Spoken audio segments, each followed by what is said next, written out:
Okay guys, pasilip muna sa bago nating backyard. So dito sa planggana, ang laman nito ay purple lace. So meron na siyang mga fry. Andyan sa may guppy grass. Tapos sa gitna meron kabumba nakatanim sa disposable cup. Tapos ito namang katabing tub, ang laman ay fry ng yellow king cobra. So meron niyang tanim na ludwiga saka java fern.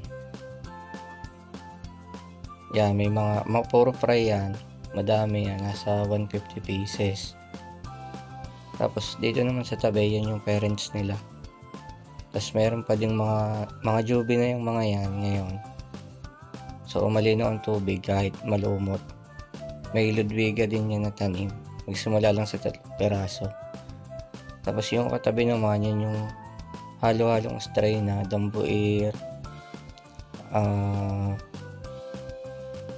pastel, HP white. May mga fry na rin dyan. Tapos yan, may mga aerator yan.